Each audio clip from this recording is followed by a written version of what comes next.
Hello and welcome to a new show, New Monday on Podcasters Unleashed. We are going to talk about self-image and how it can affect you. I'm going to be the host today. So my name is Khawla and I'm the host of the podcast Womanly Stories. So if you are not sure about what self-image is, you are in the right place because we are going to talk about the concept of self-image and how it differs from other concepts such as self-esteem and the factors that could really affect our self-image. And we are going to learn how it's important to us and what we can do when it's unhealthy or negative. So I'm joined by my fellow podcasters. Victor, could you introduce yourself, please? Hi, I'm Victor. I'm the host of the Diaspora Entrepreneurs Podcast, where I have interesting guests, interesting conversations with entrepreneurs that are from the African and Caribbean background who are in the diaspora, pointing towards living the lifestyle of freedom from their 9 to 5. Hi, Hannah. Back to you.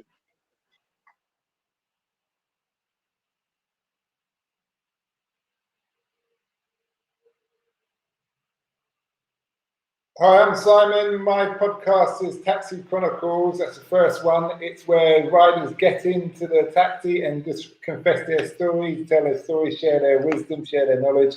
The other podcast is Africa Investor Stories, where people from around the world share their experience, their know-how of what it's like to invest in Africa. Over to you, Carla.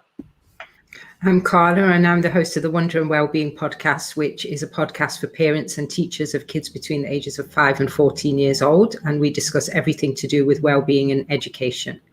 Over to you, Nelson. And hi, I'm Nelson J. Zambrano. I am the host of Investing in America, where we talk about how to invest in the United States and U.S. real estate as well. Thank you. And Carla, back to you.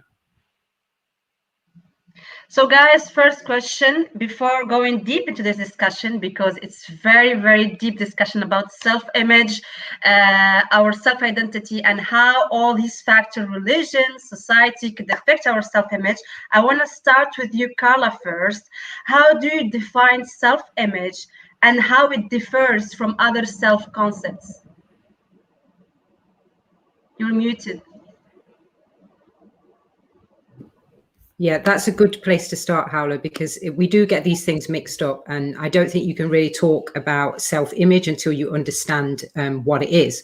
So self-image, basically, we can think of it as what we see in the mirror to begin with, because that's where it first comes from. It's that awareness of what you see looking back at you as you.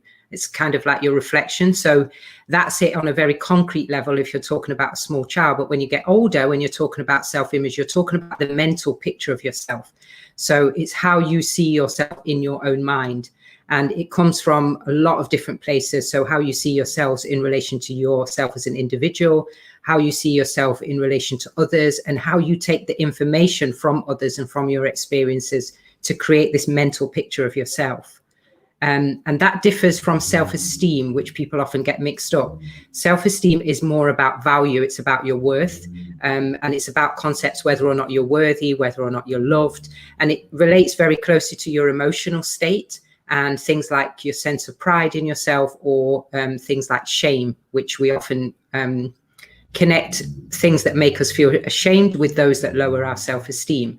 And then we have what we're talking about a little bit more tonight, which is self-identity. Identity is how you define yourself. So you can see why people get self-esteem, self-image, and self-identity mixed up. Identity is also about perception, but it includes things like your qualities, your abilities, your characteristics, and maybe things like your religion and the labels that you attach to yourself. So 3 different terms: self-esteem, self-image, and self-identity, that interconnect but are not the same thing. Back to you, Howler.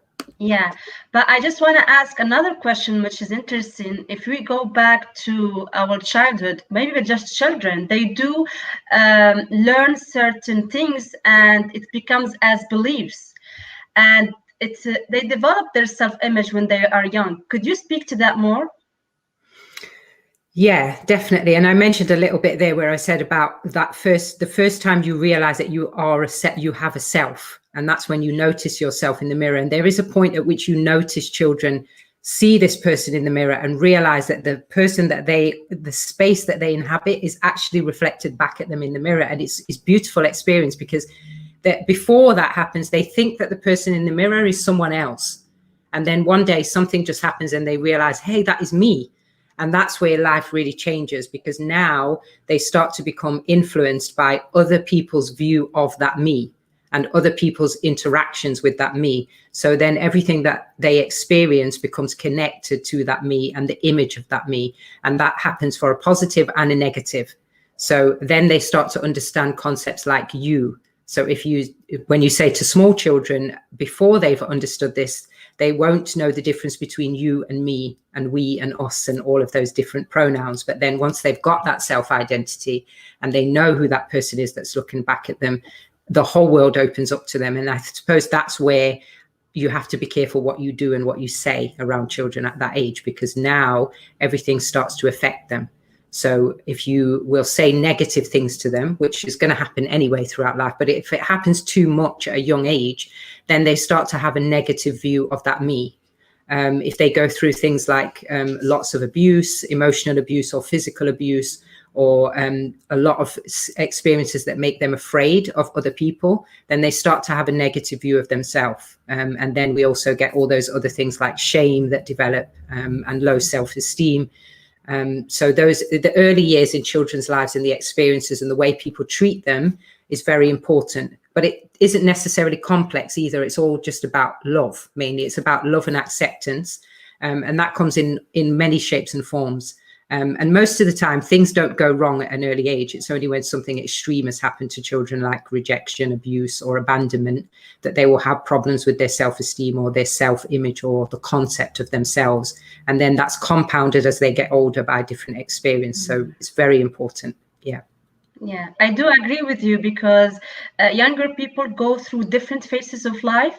And now we have social media, where I want Matilda's point of view on it, because now we have a lot of younger people influenced by social media, and they base their self-image, self-worth through social media.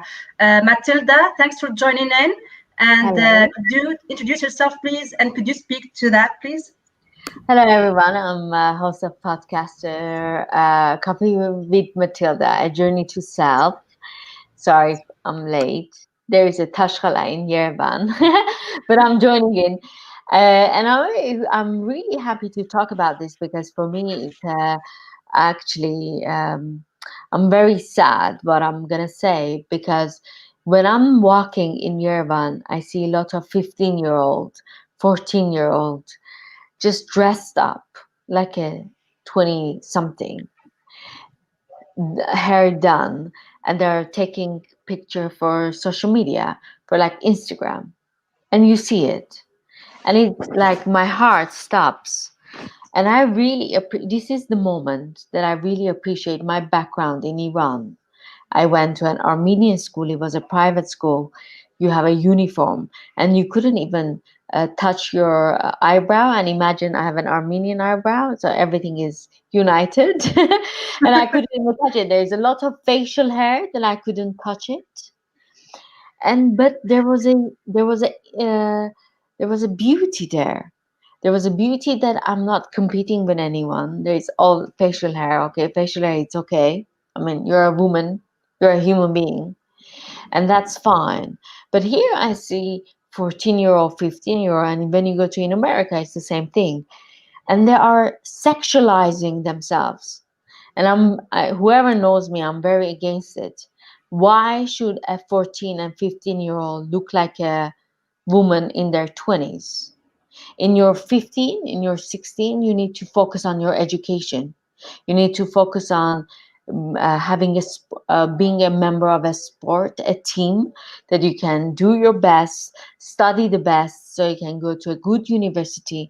Yes, it's interesting to have a fling here and there with boys. Yeah, they're your classmates.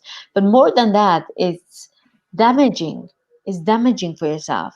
Because if that age you don't take care of your future, what age you're going to take care of your future? This is your age to focus on who you are, add the value to your personality, add the value to your talent, not to your looking after a guy, following a guy. So I'm really disturbed when, like, for example, for this talk, I was checking YouTube or Instagram for women in their teens. And I'm like, wow, this is disturbing. Why women at this age, they're concentrating on how to make their boobs bigger, how to make their, I'm sorry for my language, ass bigger for a certain male type. Why is this? Is this the type of moms that we're gonna have in futures? I hope all the parents that are listening, the mothers and fathers are listening, because we need women, also men, boys as well. And in their 20s, they look at six pack, and if they have a six pack or they have certain type of a money, they can attract certain type of a woman. But we need to teach our children character to stand up for people who are vulnerable, character to stand up for people who need us, character to stand up for the community. That's what we need to teach them, not to teach them to be sexy or sensual in a teenage year for an opposite sex. We got your point, Matilda, and it's very interesting what you said. But I want to ask a question to the audience and for you, Matilda, to answer.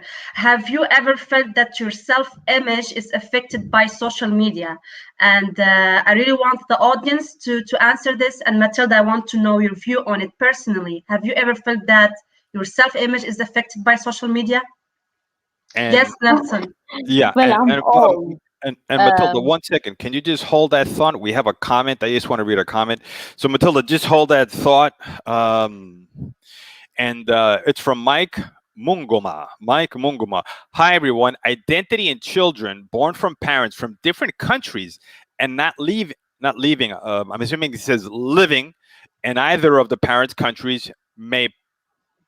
Many parents are expats.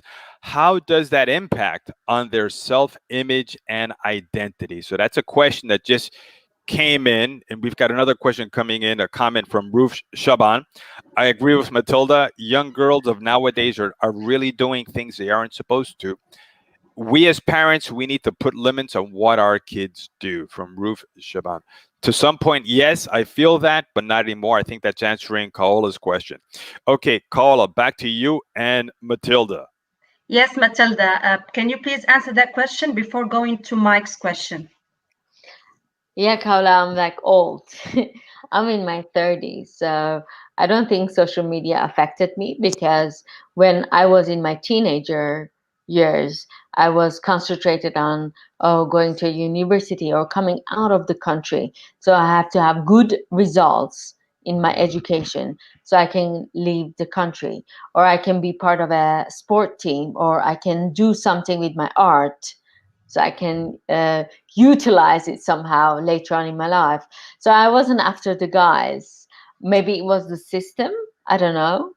Well, with a lot of my eyebrow was one, so I have a lot of hair here, so maybe I wasn't very attractive for young boys at that time.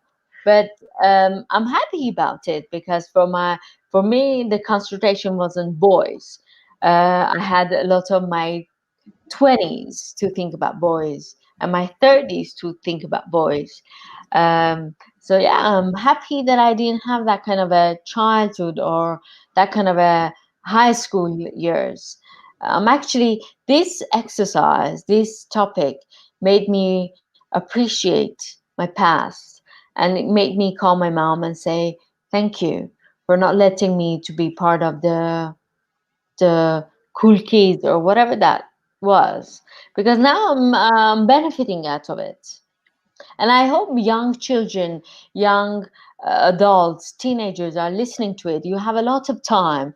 You have a lot of your 20s, a lot of your 30s to go after guys. So don't waste it. Waste Yes. your time with education. Waste your time to find the right mentor. Waste your time to find the right attitude in life and find the right character, because the right man, the quality man, is after character, not after boobs and ass. Thanks, Matilda, for your input. So we are going back to Mike's question. Who wants to answer it? He said many parents are expats. How does that impact on their self-image identity? Who wants to pick that on? Yeah, I can speak a bit on this because I did spend a long time overseas with my son. And one of the things that I would say is I saw a positive impact on not only on my son, actually on my daughters. My daughters were teenagers when I left the UK and I went to live in the Middle East. And a lot of people said to me, wow, that's a big move. That's going to be a culture shock. Those were the words that people use. And actually it was a culture shock. But what was really good about it was two different ways of approaching what Matilda was just talking about. With my daughters, the significant impact on them is that they had exposure to a different culture with regard to dating and relationships. So in the Western countries or in the UK, it's quite common for girls to start dating and start worrying about boys at a very young age. But when they were in the Middle East, the restrictions, because of the religion there, the restrictions that were placed on them made them have to focus things elsewhere.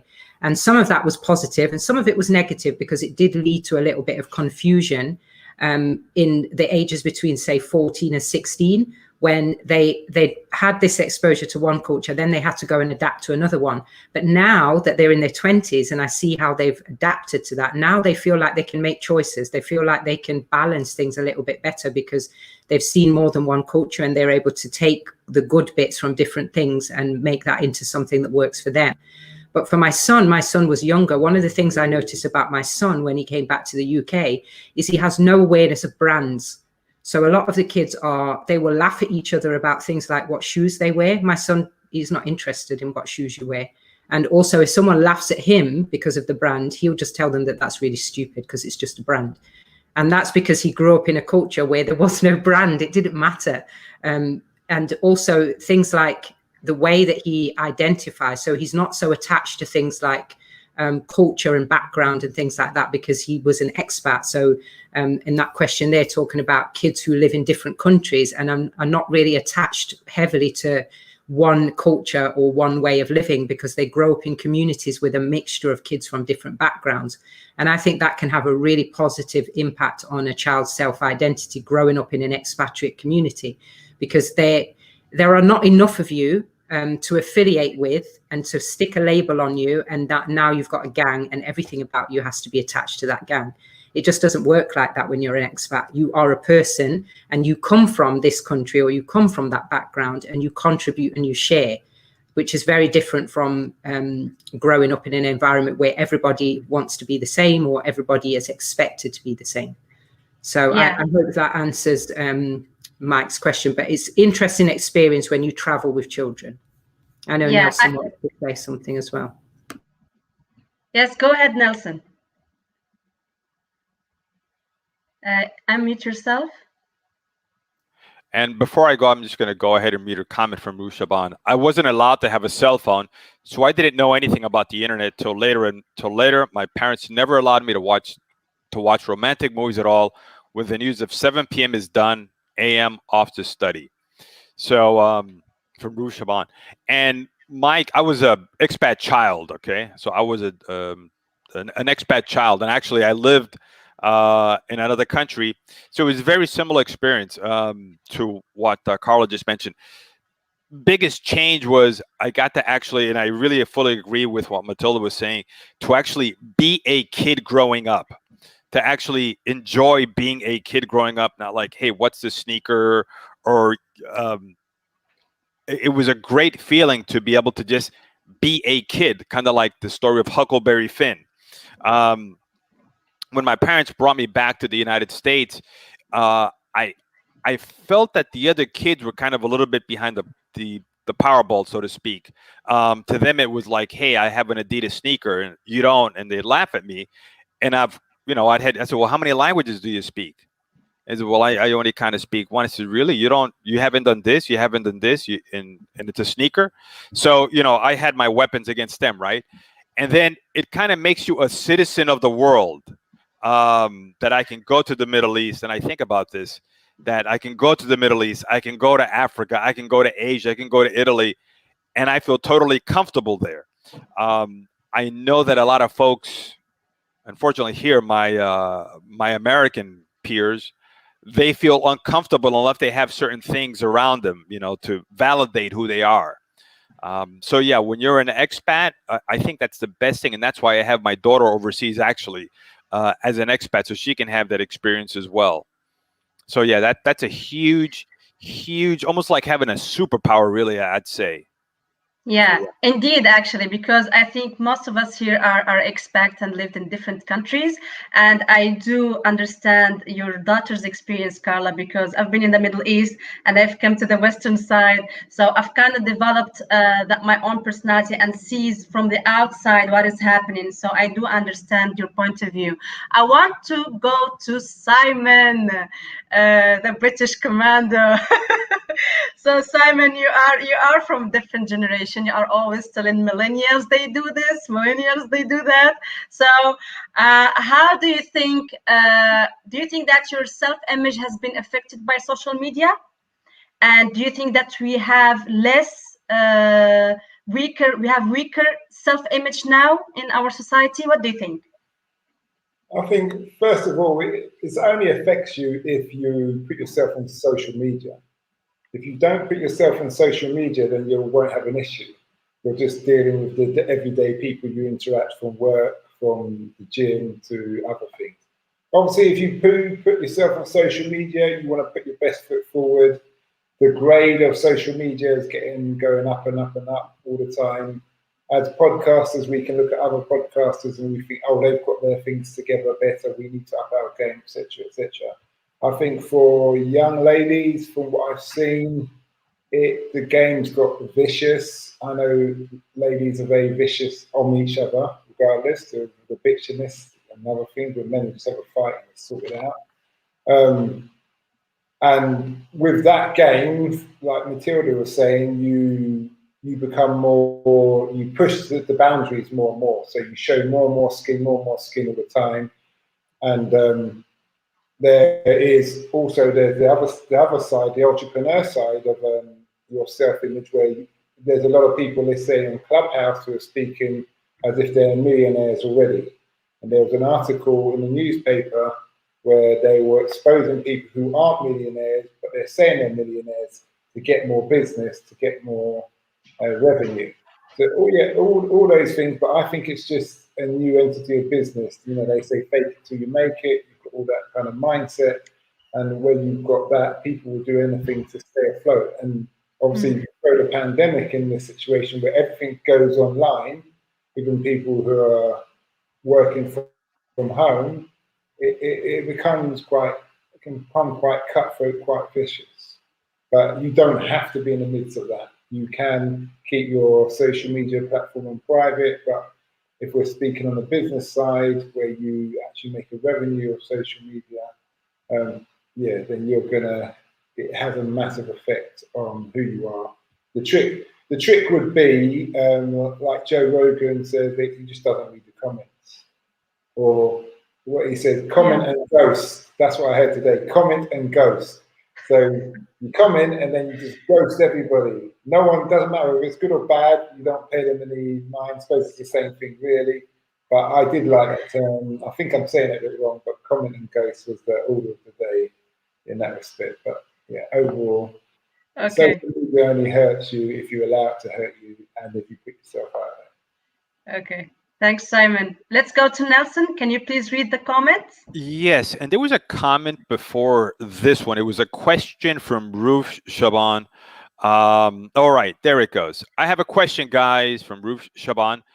Do you think it's right to educate your kids about life's moral changes of lifestyle? I have a read it out again. And Roof, I'm assuming that you're talking about, if you could write some more before we go into that. But I have a question, guys. Do you think Okay, could we just go back? Thank you. Do you think it's right to educate your kids about life's moral changes of lifestyle? Ruth, you might be talking about what, transgender or this. In other words, you could write some more. 1 second. And for Mike Mungoma, and then Ruth, we're going to come back to your question. When young girls copy and paste what women do, including doing makeup, experiencing what teenagers or older people would experience, like being in house party spaces, could the generation of children now be evolving differently? Good question. Plus, with technology, how do parents infuse culture and identity when they can access anything in the world from a computer in their bedroom? All right. So, boy, that's like a whole thing right there. And okay, so Kaola, back to you, and we have questions, but I'll let you go ahead and moderate. You're the host. Yeah. So thanks, Nelson. So who wants to answer Mike's question? Who is experienced in parenting? Carla? Yeah, I remember this. When I read his comments, I remember the battle I had with my girls about makeup and about putting what I call putting on a mask. I think it's a form of lying. And I'm not saying that I'm against makeup, because we know, ladies, we all like makeup in different degrees, unless we're at someone like Alicia Keys, which I think is she like crusades for, you know, celebrities to go makeup free. I think that during teen years, I was always of the opinion that girls should not wear makeup in their teens. And why I believe that is because I think that they need to get used to themselves as they are and happy with themselves as they are. And I know that a lot of the times why they use makeup is because of changes in their self-esteem. So sometimes you can have a little girl that's really confident in herself. She feels great. But then when she hits those teenage years and she starts to see a different her emerging every day, she can feel insecure, and it can take her time to get used to that new version of herself, because the changes in girls can be radical. During the ages of, you know, the ages of, say, between 10 and 14, it's like a completely different person. And sometimes their psychology isn't keeping up with the physical changes, and they need time, and they need a lot of comforting, a lot of confidence boosting. And sometimes what can become really difficult, and what you have to counter as a parent, is that negative influence of other girls. So those girls who have got all the makeup so they can cover up their pimples or whatever, or those girls whose parents are letting them have their hair done at the salon and getting their nails done and getting their eyebrows done, and they're coming to school and they're flashing their hair, you know, and they're making the other girls feel insecure. And they're not always doing it on purpose. And I had a huge battle with my daughters over this, and I insisted to them, no, you will go to school like that. Yeah, but I've got these spots. I don't care. You're going to have spots your whole life. Things are going to happen in life. You're going to have rashes. You're going to have red cheeks. You're going to have whatever it is, and you're still going to have to show up in the world. And actually, you're good enough like this. And no one cares if you show up with a rash or with spots or with your hair not done or whatever. No one cares. And the people who really care, they're the ones who have the problem. And I think as parents, we know that to be true. But sometimes we allow kids to dictate, especially when they get to those teen years and they're really fighting with you. We allow them to dictate what happens, and we allow them to battle with us about how they're raised. And I don't believe in that. I think that as a parent, you have to stand your ground. And I'm not saying that you lock them away from everything that's to do with the modern world, but you do have to teach them the basics, which is you are good enough like this. You're good enough with your face washed, with a good moisturizer on and comfortable outfit, get to school and just be you. And I think if you do that for long enough, when they come out the other end, even if they do go and they buy makeup and they do all the tutorials and all that kind of stuff, which is what they're into now, they've always got that real self that they've loved, accepted and appreciated from a young age. But of course, there's a balance. You have to strike a balance, and you have to do it in a sensitive way. And I think that's the challenge. One extreme or the other is never good. It's always about having a healthy balance, and maybe let them experiment with makeup. That's what I did with my daughters. They got to a certain age and I bought them their own makeup kit, and I let them experiment with it and wear it for certain occasions. But then other times when I would see it going overboard and they're spending like 2 hours, if your daughter's spending 2-3 hours in the bathroom getting ready for school, that's ridiculous, because in the real world, it just doesn't work like that. You've got to be up, get a shower, get your hair up in a ponytail and get out the door. So yeah, I went through that with my girls, but it worked, you know. So I would encourage parents who are having that battle to stick to your guns, let them know that they're loved and they're acceptable as they are. And it really sets them on a good track for later on. They're able to fight those kind of negative influences. Thanks, Carla. So before going to the comments, I just wanted to go to Victor and see his opinion about this, because now the society dictates certain norms and facts that we need to follow. So based on what we're saying, do you think that now adults or us too are losing our self-identity to inherit the norms that we have in the society? How do you feel about that, Victor? Yes, I do. Yeah, thank you, Hala. I do think so that everyone is a product of their own society. So I do think we are being influenced, whether we like it or not. We are being influenced on a very micro level. We are being influenced from what we see, how we shop, where we go to shop, whatever we do at the moment, we're being influenced. That is why see these we have some subconscious cues which are called advertising and marketing, brand awareness. So it goes from politics to to social media to lifestyle to however you want to count it. It is there. It affects us every day, from our up to our bedrooms. It affects us. The way we see other people on social media, on the TV. When we go, listen, it is like a bandwagon effect. And it's a cognitive bias that we don't live in isolation. So it affects us. But the only thing that doesn't change for most of a majority of us is our core values. Because if you know that the lifestyle you're changing to is against your core values, that will kind of like be that will kind of like make it to be more resistance to you. So you find yourself not going towards that lifestyle, that change. So to me, I believe that we are being influenced, but we need to actually redefine our values. I don't know how long it takes for people to redefine theirs, but you should at least once in a while, if it's once a year, if it's once in 6 months, if it's quarterly, you just need to keep redefining your values, because it is the wild, wild west. On social media, it is the wild, wild west. You see something trending today, you see it gets like a million likes, a million follows, and a kind of trend. So you wonder why it's this trending, because it makes no sense. But if you have your core values which grants you, I think we all have a chance. Yes, and core values are very, very important, and we need to know what our core values in order to know our self-identity. So Nelson, can you read the comments, please? Yes, most definitely. And we have a serious amount of comments right here. So let's go back a bit. We've got one more before that from Thomas Doherty, who just had to take off. Before that, please. He had basically, let's see now here from Thomas Doherty, and here. Well, Thomas had to take off, go to work. Thomas, we definitely appreciate your support. Make sure you listen to the replay right here. Love to y'all. I have to go to work now. Big love. God bless. Julian A. Norwich, we salute you. We salute you back also, Thomas. Okay, and let their conscience be their guide. And then we've got some from Roof Shaban. Roof Shaban, what I meant now is that the generation has changed. It is okay for parents to educate their kids about sex. Lifestyle changes, like today there is money, tomorrow there isn't, and not to copy what other kids get from their families. So that's from Rube Shaban. And Thomas Doherty, women and girls don't listen to men. You're amazing. Be strong. The world had the knee on your back since the beginning. Not anymore. Obviously, referencing George Floyd there. Okay. And from Samantha Cunningham, I think it all depends on the kind of relationship you have with your kids. I believe you should be truthful with them about the real world. Be open so that they're comfortable talking about anything with you. It's either you raise them or social media will. From Samantha Cunningham.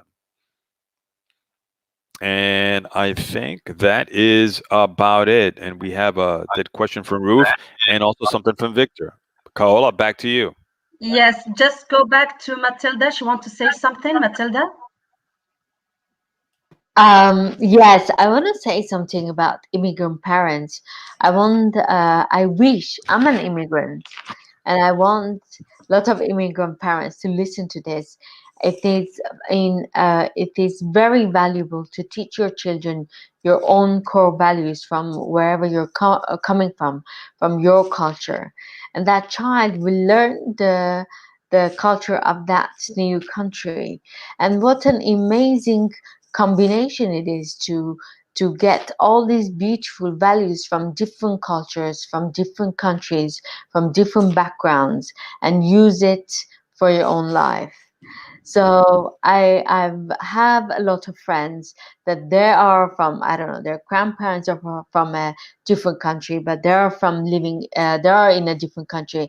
But the value of it, you as a human being, you're valuable when you have different structures, different principles in life, principles that you're different from your peers, but you believe in them, you believe that it works, and that's the power, that's the secret of it, because they're giving you certain secrets that the other people of your society don't have it, and that's a survival. I hope people, I mean, I'm coming from an Armenian and Iranian background, living in America. You have a lot of different cultures, combination of it, and each of them can teach you something beautiful. So if parents, I know some Armenian, Iranian parents that with their children they speak English all the time, but why? Speak Armenian, Iranian, because each of the cultures can teach your child something different than the other culture doesn't teach you. And that's when your child is in her 30s, in her 40s, in his 50s, will benefit from those cultures. The value of it, the wealth of that comes later on. Yes, yes, and I definitely agree with you, Matilda. Having different backgrounds could really affect your self-identity and self-image. Victor, your last words? Yeah, on this, just one, what I think it was Thomas.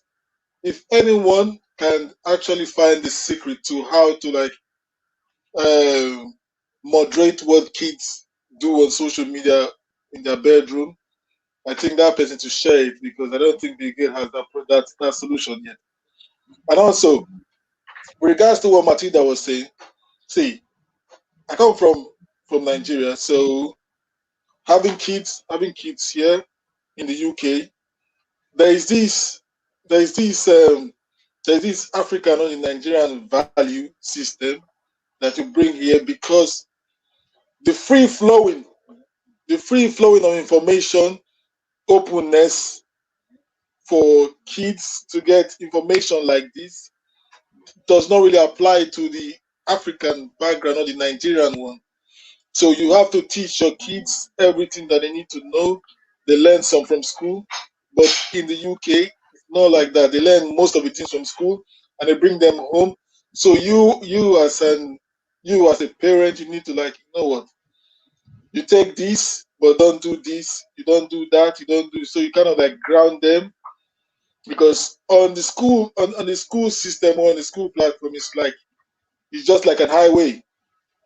They give them information, bam, bam, bam, bam, bam, and when they come, they want to like reverse whatever culture that you have, whatever challenges, not challenges, but whatever culture or value system that you have at home.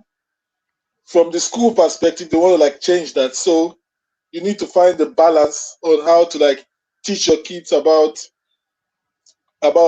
sex, teach them about lifestyle, teach them about money. You need to know the age to start bringing those topics at home. But I don't think you need to shut those kind of topics out, Ruth. Just go out, Yes, teach them, but know the appropriate time to teach them. That's what I I do want to say. agree with you, Victor, because there's an education at home and the principal educations at schools, and we need to ensure both. So there is a question from Mike. Who wants to answer that? about let me read the question out, okay, for the audience. From Mike Mongoma, you have a very outgoing identity, but your office demands a different value system. I'm assuming, Mike, you're talking about the workplace. Formal, straight talking in the office and completely love the mad, loud talking in the gym. What to do? Okay. yes, Carla or Matilda. Any one of you wants to take this? I'll be brief. Maybe we can both answer, because I do want to pick up on that point that Mike said, and I think these two comments are connected. When Mike said, when kids can access everything in their bedroom from a computer, I think that follows on from what Victor was saying. Your kids have no business having a computer in their bedroom until you know that you can trust that they're going to be using that computer for the right things, or until you've had those conversations with them about all of those difficult topics first. And then you can allow them to have access to a computer, because you know you've instilled them with some proper values, and you know that you've got a communication going, so that they're going to come to you with their questions, or they're going to show you what they're looking at and you can discuss it together. That's what you have to do. You have to be strict enough to say, well, no, you don't get a computer. If you put it in there, then you have only yourself to blame if they are then exposed to things that they shouldn't be exposed to. And in answer to the, I think it was Mike, if your children have that kind of strong discipline from a young age, and I know it's not a word we like in the modern world, but you still need it despite all the modern things. If your children have self-discipline, then when they get older and they go to work, they also have self-discipline, and they will be able to know when the workplace conversation doesn't align with their values, they just walk away. So in answer to Mike, when the workplace conversation doesn't align with your values, you just walk away. You remove yourself from that situation. And if it's disrespect, your self-esteem should make you say, excuse me, to your work colleagues, that's not respectful, or to follow the proper channels at work to have that bad behavior followed up. And I'm sure that Matilda will be able to add something to that. So I will let her complete. Go ahead, Matilda. Mike Mangoma. I hope I'm pronouncing it right. I hope you realize how lucky you are, how fascinating life experience you're having. You're having a different life experience is a family setting, and a different life experience in a office setting. This is luxury. Do you understand that? This is champagne problems, because you experience both worlds. You experience something loving, profound in a family setting that gives you a value. This gives you principles in life. This gives you how to treat your close people. This gives you how to treat your close friends, and also gives you a different perspective to how you deal with different people with different backgrounds, different identity, workplace. I think you as Mike, as an individual, you're a very wealthy man, because you can connect with different worlds, and that's valuable. I hope you recognize that, because lots of people cannot have that kind of examples in their life, but you have it. So use it and abuse it, because this kind of system can benefit all of us. You can teach people in your workplace to be how loving, how trust, and team be part of a team. It's a big value to the system. So I am sure you can go far if you're really rooted in your background and in your family. You can teach your children how different cultures, how different upbringings, how different point of views can keep you going forward.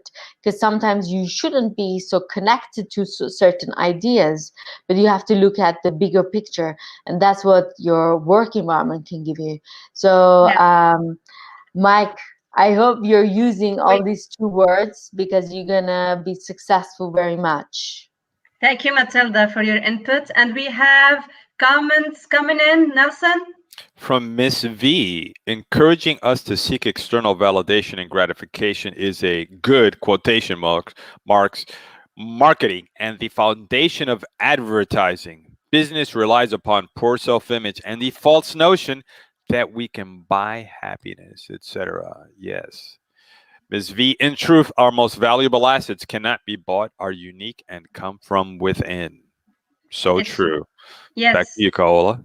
It's very interesting what she said. Are unique and come from within, because we are unique, and that's what makes us different, and that's what brings us value and influence to the other people. I wanna hit a different topic, but it talks also about the self-image and how society could regulate some self-image. I want to talk about something that happened through the last 2 weeks about the anti-headscarf things that has reached a fever pitch recent years. In China, for example, the government has went so far to offer reward money to turn in women wearing headscarves. In Canada too, they opposed some people to wear signs of religions, and also in Europe, in France, and in other areas. So what do you think, guys? Do you think that being different, wearing something different, could be an unhealthy self-image? Do you think that society should regulate the way we dress or the self-image that we put in the society? This question is for the audience first, and I'm gonna have Matilda to answer that, and I want all of you guys to answer it. Go ahead, Matilda. I think yes. I'm from Iran. I grew up in Iran. You can be the Queen of England. If you're coming to Iran, you follow the rules and you cover up. If you don't cover up properly, as a woman, you're gonna be in jail. As a man, if you wear shorts, doesn't matter, you're in the middle of a desert, you're gonna be in a jail.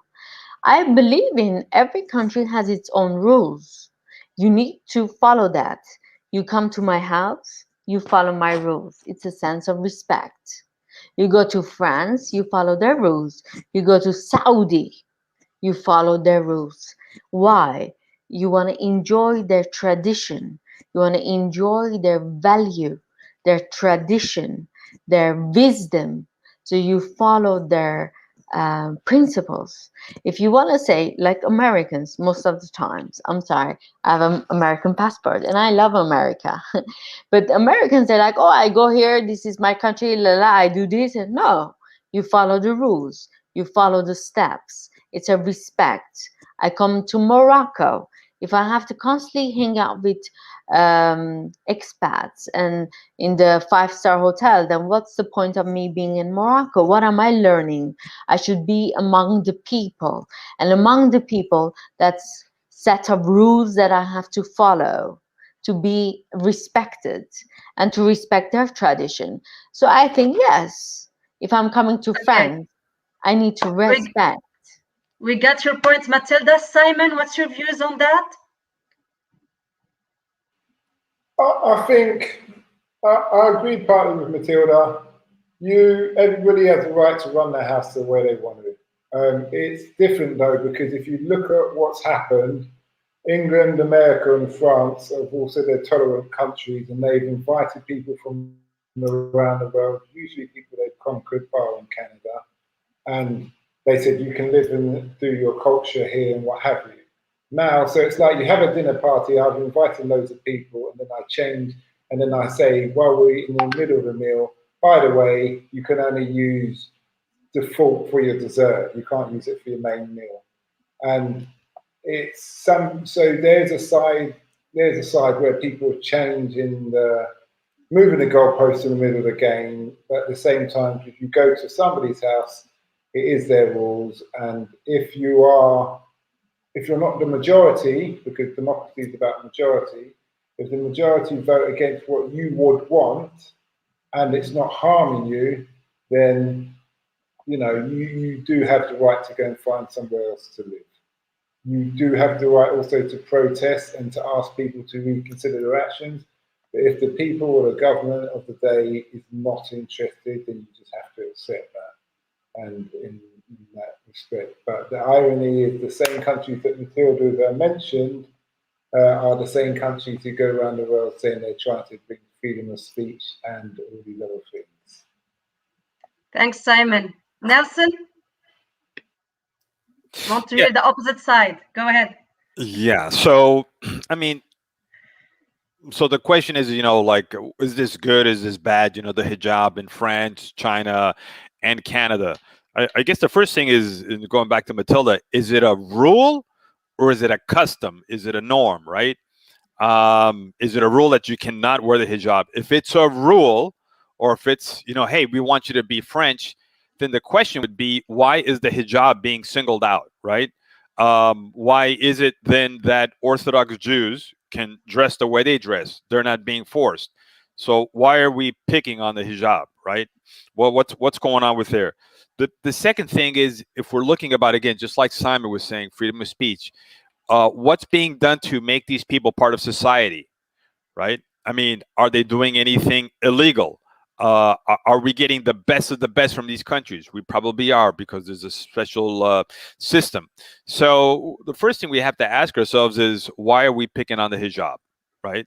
And if it's like, we want you to be part of society, then that brush needs to get a lot wider and paint some other groups over too. So that's the first thing. And then if it's about, again, is it a rule? Is it a custom? Is it a rule or is it a custom? It's a rule in Iran. Okay, but great. That's how the Iranians choose to run their country. Yeah, Nelson, you cannot come with your shorts. If you come with your shorts, you're going to go to jail, because your legs are sensitive for women. Right, exactly. So and that you cannot have those legs out. Right. So again, I go back to, that's a rule over there. Mm-hmm. In certain Western countries, like I would think France, they don't have that rule, except that you have to be clothed. You can't be running around naked. Okay. So it's more of a custom in the Western countries to dress a certain way, but it's not a rule. Iran, it's a rule. They probably get a fine or something like that, or the Matawan come and smack you around. I know. No, you go to jail, and we don't know if you're going to come out alive or not. Okay. You might be raped so many times that you wouldn't remember your name again, or you won't be even alive. So it's really serious. So we have rules in different countries, and the rules are not applied. Maybe like for Saudi Arabia, the Europeans there, they have the choice to not wear the veil. So if an Arab, they need to wear it. If it's an European, they have the freedom to not wear their clothes. So it's a rule in Saudi Arabia. It's different from each country. I want to go. Yes, Nelson, go ahead. No, I was just going to say, just again, remember, there's rules and then there's customs. Yes. The rule and a custom. So it's not good to confuse those two. And again, why is the hijab being singled out for the hijab? There's plenty of other groups that do not dress Western in any way. Alrighty, back to you, Kaola. Thanks, Nelson. Anyone wants to put there? Carla, do you want to speak to that? Yeah. Okay. Yeah, I think that it's very simple why that is. I think it's just like an anti-Islamic wave. There's an anti-Islamic wave in Europe, and some people like to ride that wave without really thinking about whether or not it's in alignment with values. I think if you make a rule in your country that is in alignment with the core values that everybody knows your country stands for, then we can take you seriously. But if you're making these wishy-washy rules based on sentiment or based on trends or anti-Islamic rhetoric and things like that, then no one's going to respect you for that. And I think that that's what we see in Europe. We see some confusion as to whether or not these countries are really open or they're not. So they're open as far as it's benefiting them. But then when it starts to become maybe a threat to certain groups, then we get these groups that emerge and start to spread propaganda or start to push for certain agendas. Like Nelson was saying, if it's really about removing all of these religious elements, then why not all of them? Why just one? Why just target one particular group? And I think that what's going on with the hijab in particular is a very dangerous ground. And I don't think people really understand what they're doing when they're pushing for that, because things like the way that people represent themselves according to their religion is very important in self-identity. It's very important in self-esteem and in self-image, but also in morals and values. And when you're going to remove religion or elements of religion, you have to really think carefully about what that's going to mean for the society as a whole. And I think we can already see some of those elements when we talked a little bit about the negative self-image for girls. When you have young girls, what Matilda was talking about at the outset, who think that they need boob implants, they need implants in their ass, they need lip injections, they need all these fillers and things in their faces. But then at the same time, in those societies, you're also banning the hijab. I think we need to maybe tip our head and be a bit concerned. Yes. Yeah. Yes, Nelson. Yeah, and two things right quick. One is Carlos said certain groups feel threatened, right? And I would say perceived threats. And the second thing right after that is when you take away that part of a person's identity, right, then you got to fill it in with something. And generally what's filled in isn't always a good thing. I'll give you a personal example. There was a group, 9/11 happened, the United States got attacked, and I led a group of soldiers. It was let's just say it was a foreign unit of people of first generation and heavy immigrants. And they were very much I guess you could say, more on the stricter religious side. And their decision was, this is the country that accepted us as we are. We as a community will fight and do anything for the United States. And that was a beautiful thing, how they were able to mix both. They're able to say, I can be a good Muslim and I can be a great American. And that was a beautiful thing. And nobody had to tell them, take off the hijab, do this, do this, do this. So it's important because when we take that away from them, heaven knows what's going to fill into that vacuum. Thanks, Nelson. Victor, be brief, please. Yeah, the thing is, Nelson, I hear what you're saying. Carla, I hear what you're saying, but is the hijab a Muslim thing? Is it Islamic, or is it a cultural thing? That is it. Is it the lifestyle? Is it like the clothes you wear from your culture, or it is specifically a religious thing? That's one thing. If it's a religious thing, then they need to go back and start having this conversation. But if it's a lifestyle thing, because what I've understood, or what I've understand with on both parts of the divide, is that the West kind of, according to Simon, they went out and said, come and see how we live, come and see this, that we are great. Now you've been invited into the house and say, okay, yeah, you can come as you are. Coming as you are, the intention, or my own perceived intention, was that when you come as you are, you should be able to live among us. We should be able to coordinate. We should be able to live together, even though we have these differences, regards our culture, regards our background. But we should be able to come together and live together. So if it's not a cultural thing, if it's a religious thing, that is another kind of conversation or debate. Thank you, Victor. Yes, there is a difference between religion and culture, and we should make that difference clearly. To finish the show, we are going just to ask Nelson to tell us about how we can improve our self-image. In 2 minutes, Nelson. Okay, in 2 minutes, I am going to take away all the BS people have had in their minds. Yes, and the ones that society and the parents put on it. All right. All right, how to square away self-image, right? So one of the ways that people can get this squared away is you got to take small steps, right? You got to take small baby steps. You have to be able to appreciate yourself. So one of the things I encourage people to do is in the mornings or in the evenings, write down your wins, right? Write down your wins. What did you do good? And if it's something that you need to improve, hey, these are my areas for improvement, not, oh, I'm horrible, I'm bad about this. Accept the fact that you're different, because self-image is how I see myself, right? Tell yourself that you're good enough. Remember, progress over perfection, right? Not, hey, I got to be perfect. Progress over perfection. Big thing we were talking about right now. Avoid comparing yourself. Avoid that big time. Something that we just hit on right now, dress in clothes that make you feel good. Everybody has some clothing that makes them feel powerful, that has that. And definitely do something good for someone else. It can be small. like opening the door. Okay, Kaola, back to you. Thank you, Lil Nelson, for that brief solution that you gave us. It was very informative. I want to thank the audience. Ruth, Mike, thank you for bringing your question in.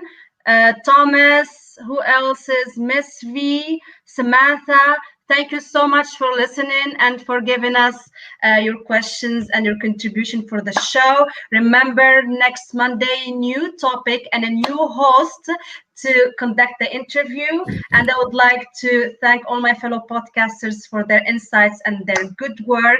Please keep up with us on social media. Your support is going to give us more energy to continue on the podcast. And you could find our podcast on all our social media platforms. We are a group of podcasters. And if you really need very experienced people in the domain of psychology, reach out to the doctors first. And we are here to discuss and to expand our knowledge and our consciousness. Thank you so much for listening. Bye-bye.